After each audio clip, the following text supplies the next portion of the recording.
because of missed extractor, not thick enough or something, then you may go back to Silva's textbook or Arnold's textbook and say, okay, the recommended thickness of the size for the missed extractor, it should be 3 to 7 inches. This is not in the exam, okay?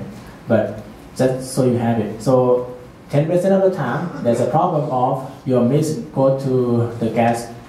Then you go to open the reference and find, hey, we don't have enough thickness. Let's have a thicker one or something. That's just that 10% of the time. Good? No question? Then I have a question for you. Are they become a good student now? Yes? Everybody pay attention. Everybody pay attention. I like that. What's the name of the person over there?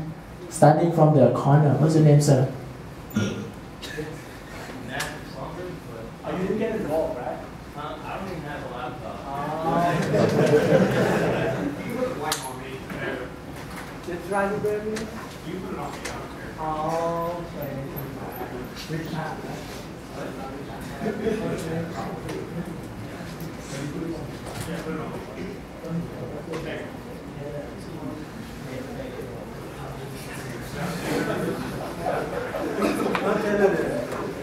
I don't know if we only want to do, but maybe I go a little bit slow or something. Not fast enough. I have my computer a lot darker than downloading, so I don't know where it was.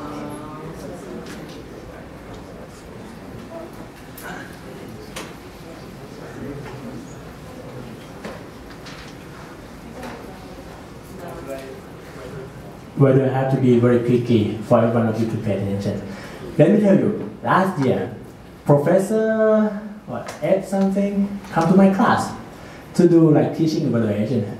They said, everyone who have the laptop on, just watch YouTube or do something else unrelated. And they said, I have to do better the job than that, okay? So that's why because of last year, that's why I pick up on you a little more, all right? And if you keep doing this, next year I have to do this again. Okay, calculation part. Take a deep breath. This part will be at least in the homework. Okay, at least in the homework. Design theory, settling thing. 10% of the time, you may need to understand this. Okay, another 90% of the time, we just use a chart. Okay, and maybe only 1% chance that you actually have to do some calculation or something. Not much. But in the exam, 100% chance that you will have to do some calculation. Okay, it will be there for sure. Okay, design theory. To design the terminal velocity, we start the derivation here. Drag force equal to buoyant force. Okay, so this, when drag force equal to buoyant force, we have droplet reach the terminal velocity. Alright, so drag force, the formula in SI unit is 1/2 rho v squared, drag coefficient multiplied by area. So 1/2 rho v squared is something that you very familiar, right? That's in Bernoulli equation. Good. So that's equation for drag force. Let's erase everything. The unit of drag force. If we use this one, we get Newton. Okay, and everything has to be SI. If we use this one, we get power force. Okay, we get power force. And we will go more about the unit. CD is the drag coefficient. Okay. A cross-sectional area of the droplet. Of the droplet, not of the separator. Pay attention to this. That area is of the droplet. Cross-sectional area of the droplet. Okay? Or the area that the drag force hitting on it. Rho, density of the continuous phase. That's rho. Vt, terminal or settling velocity of the droplet. G sub c is the unit conversion factor, 32 point something. What is the unit of G sub c? It doesn't have unit. Okay, G sub c doesn't have unit.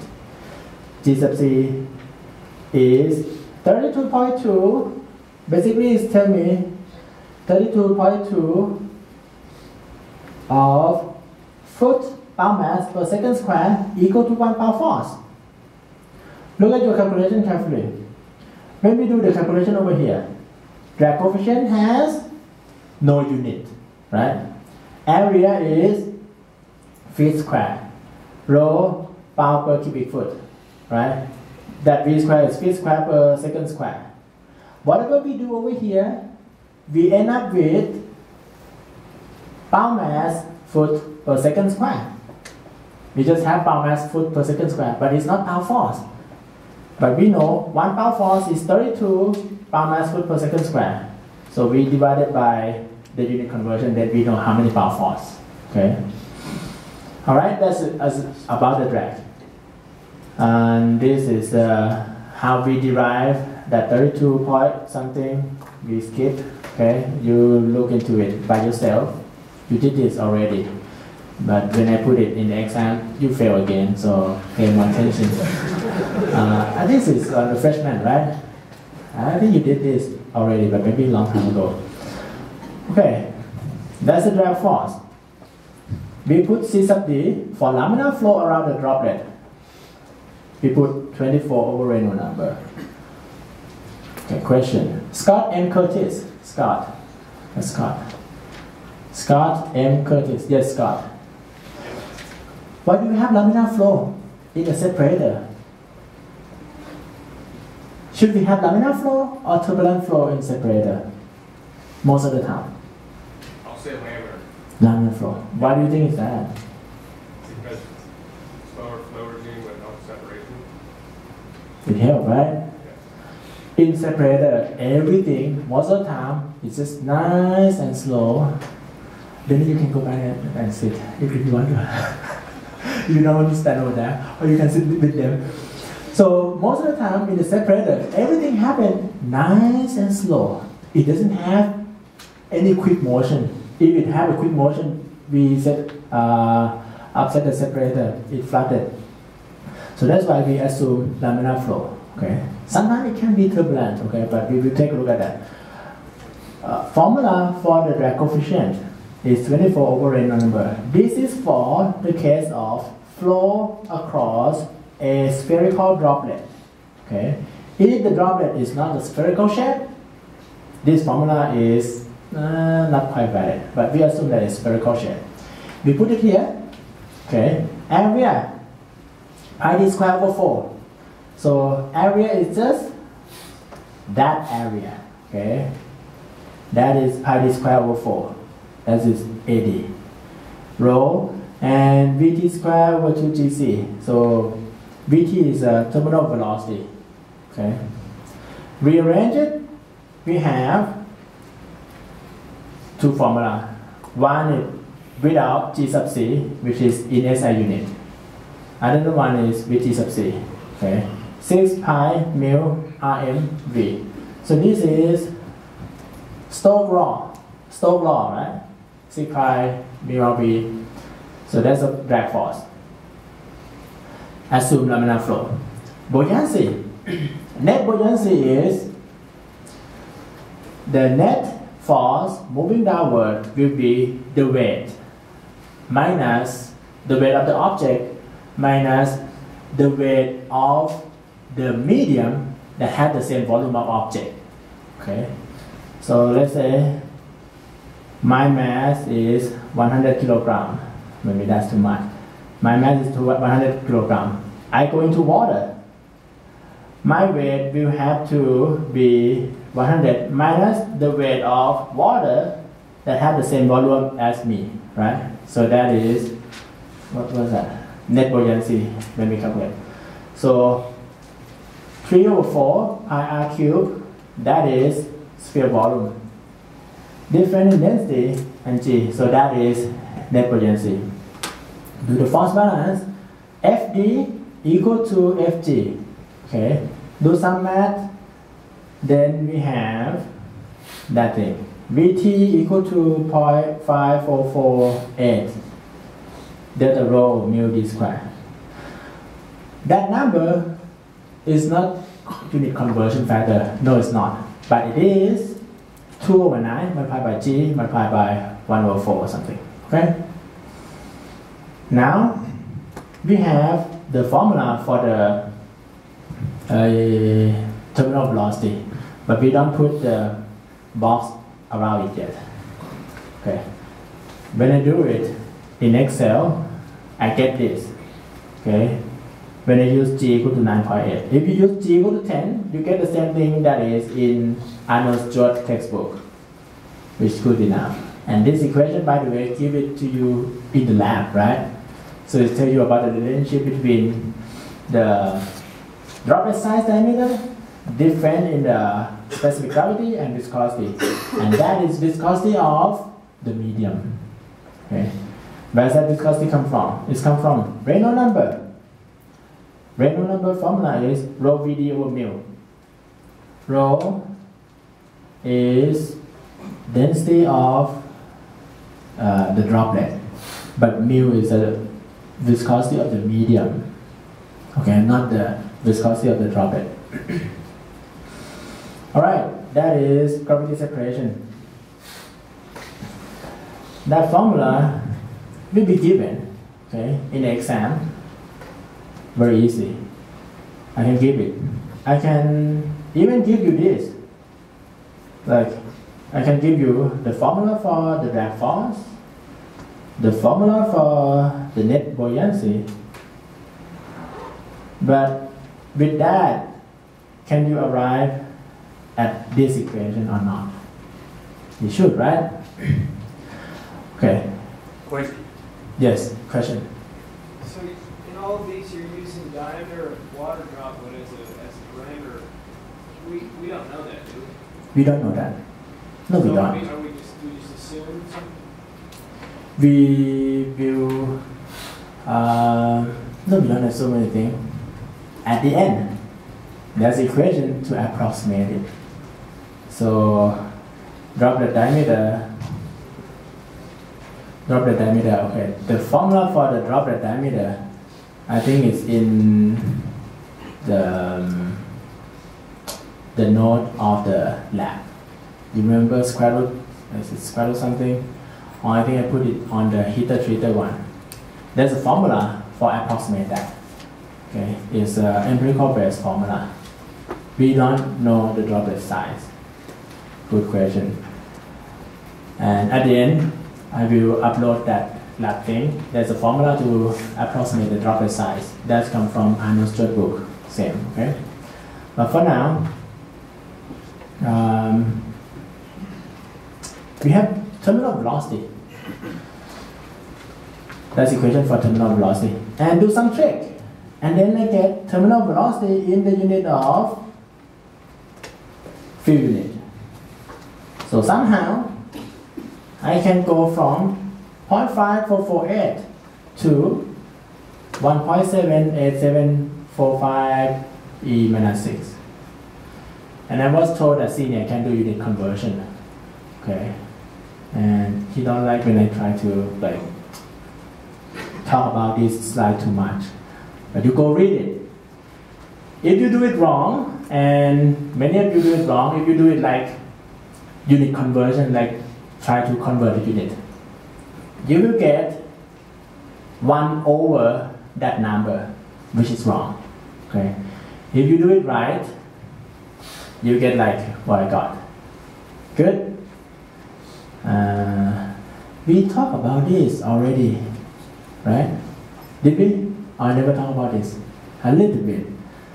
So step number 1, we put the unit that left side and right side, they are consistent. Okay, let's say I have rho Vd over mu. That is for Reynolds number. And everything has to be in SI unit, right? So that left side and right side is correct. What if I don't want diameter in the unit of meter, but I want the diameter, I will put the diameter in the unit of feet instead.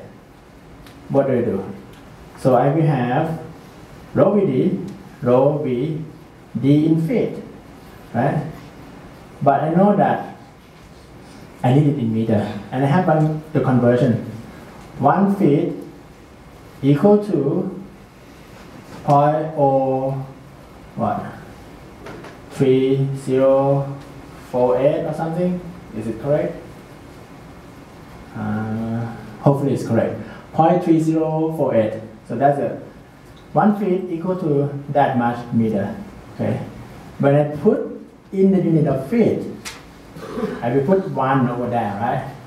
But my equation should have a conversion factor that automatically convert this diameter to the unit of meter. How do I automatically convert that? So I put 1 feet, then that number has to be 0.3048.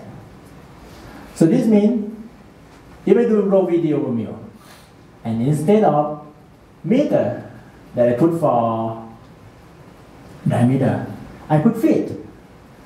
So my equation has 0.3048 over there, then it automatically convert this feet to the unit of meter. It may not make sense to you yet until you do the homework, okay? But that's the idea. And the rest, you take care of it, right? You can do it. You did it for the freshman. Okay, let's skip. Okay, in this equation, D sub m is in micron, delta SG is specific gravity, mu is CP. I haven't posed the last year exam yet, but one of the last year exam is kind of calculate, show how do we get that number. Okay, show how do we get that number. And you're responsible for that, not me. I did it for you already. This is solution, okay? And you will have closed book exam, you cannot open this, right? So it's almost have to be all in your head. But I give you the unit conversion. I give you all the unit conversion that you have, that is needed, and you do it. Okay, what if it is turbulent flow? Reynolds number more than 1. Oh, look at Reynolds number more than 1. For the flow in the pipe, Ivan Garcia. Where's Ivan? Hi Ivan. For the flow in the pipe, what is the critical Reynolds number? How much? Critical 2100. But why here we have 1? What is that about? Is it okay to have 1, Ivan? Or you don't like it? You don't like it. It's not 2100. It is correct. I double check it. But for the flow in the different geometry, the critical Reynolds number is not the same. Critical Reynolds number equal to 2100. That's just flow in the pipe. For flow around the sphere droplet, critical Reynolds number is 1. Okay. For flow in the reticular channel, critical Reynolds may be lower than that. Actually, it depends on the aspect ratio of the channel. So it depends on the geometry that we flow through. Okay. Critical Reynolds number is they get it empirically. Okay. Let's say we have the pipe, we inject the dye in, and at the point that we flow too fast, the dye, instead of a straight line, it dissipates. Okay. That's start to change from laminar to turbulent, okay, or transition flow. So for the case of not laminar flow, CD has some modification. Instead of 24 over Reynolds number, we have 3 over Reynolds number, square root of Reynolds number plus something. So for flow in the pipe, we don't use C sub D, we use friction factor. You remember that? Basma? What is the formula for friction factor for Moody, for laminar flow? How much over Reynolds number? 64? Are you sure? Yes? Yes, it is 64, correct. So that's flow in the pipe, but it's flow around the sphere.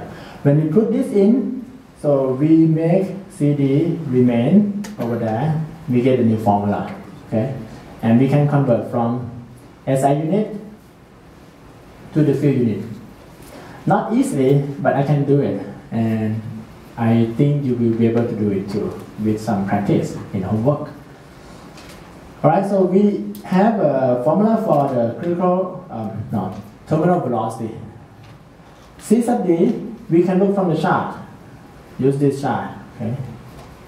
So that's C sub d for flow drag around the spherical droplet. Okay.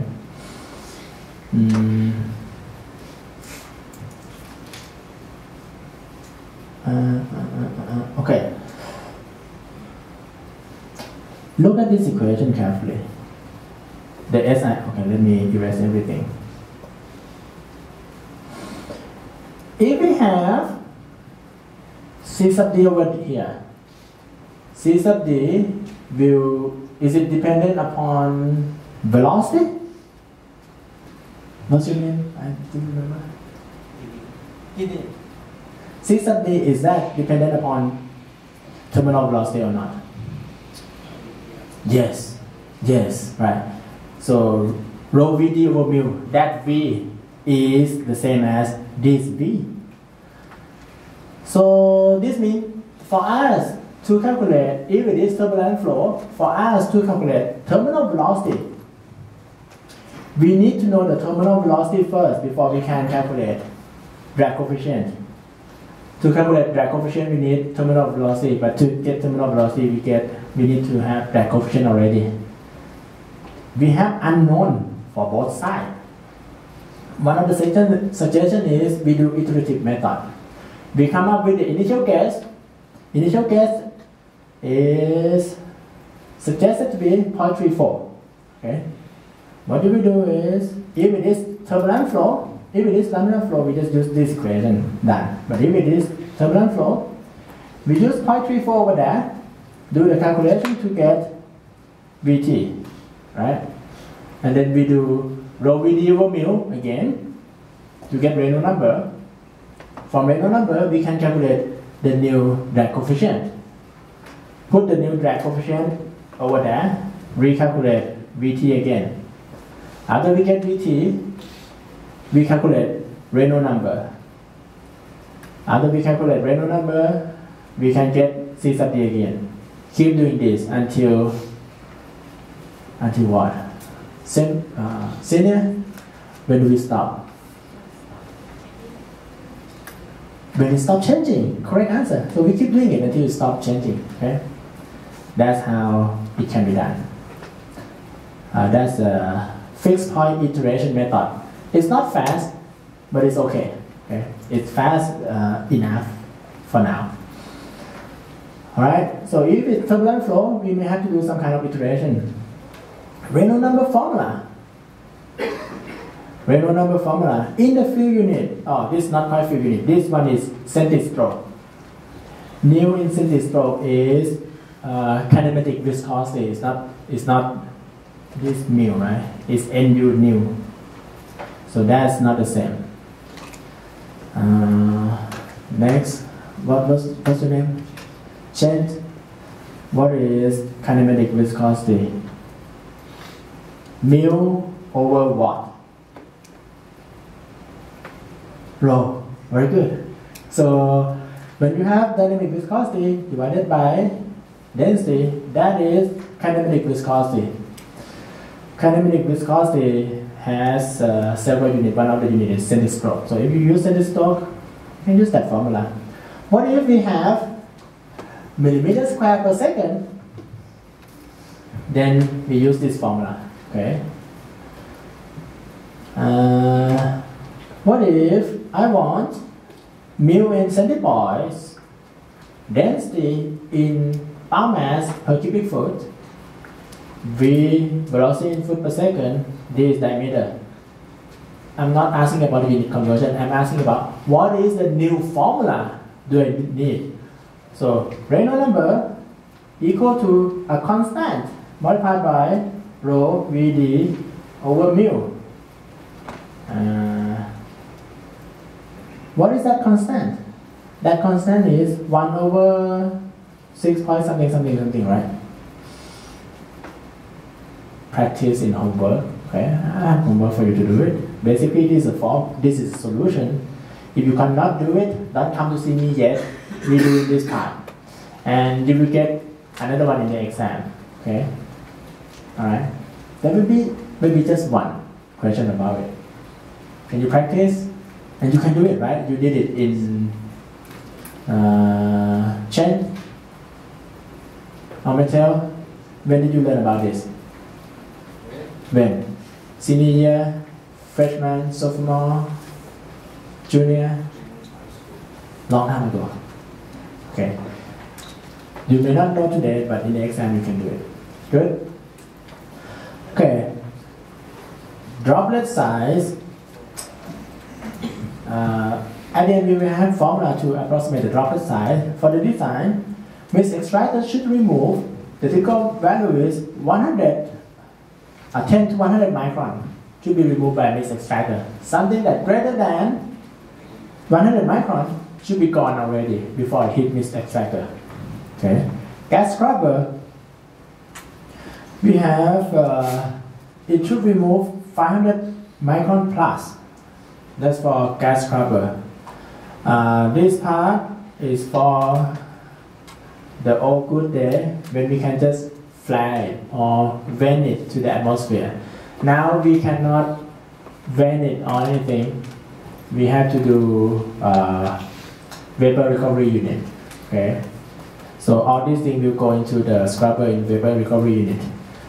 If we can fly it, fly can design to remove 300 to 500 micron droplet. Okay. Next Saturday we will go to high bond. They will show you not flat. What do they call? Combustion unit. It's like a cylinder shape. We put everything in. We burn it. It's very good. Like a lot more complete than fair. Everything just burn inside. You see it in high bond. So if we have a lot of droplet coming in, we can put it in the combustor. So this is about flat system. Remove 300 to 500 plus micron. If we don't use flat system, so the problem with flat system is even though flat system is just a flame on the top, right? Flame on the top of the chimney or the pipe. The problem with this is it's not a complete combustion. After the flat, we can still have some methane or some hydrocarbon go into the atmosphere. Okay. Federal don't like that. Government don't like that. So we use combustor unit instead of flat. Okay. Retention time. This is the so we just know about terminal velocity calculation, right? Okay, next is retention time. You learn about this in the lab a little bit already. It is the average time that a molecule of either liquid or gas retain in the vessel, assuming plug full. How long does it take for the droplet to stay in the vessel? On average, it is a retention time. For good gas-liquid separation, we need about 30 seconds to 3 minutes. Okay. To prevent re-entrainment, high gas velocity can cause a wave or ripple, droplet broken away from the liquid phase. So we don't want re-entrainment. Then, rule of thumb, we set the slenderness ratio to a maximum of 4 or 5 for a half full horizontal separator.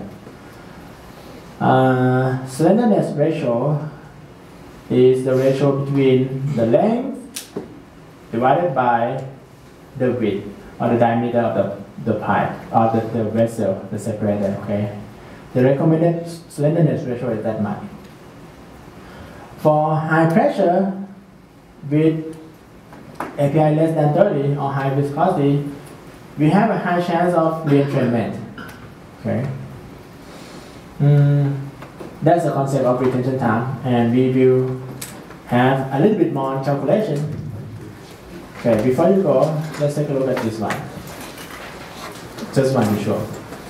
At the end, you have very easy recommendation. We look at API gravity, and we can tell what is the retention time in minute that we need. Very easy, right? So that's what it is. But before we read the easy part, We have to do some calculation first. Good. Thank you very much for coming. I think you all pay good attention. Maybe it's a little bit boring. I'm sorry about that. See you next time. Please don't forget to return the release form. Okay, return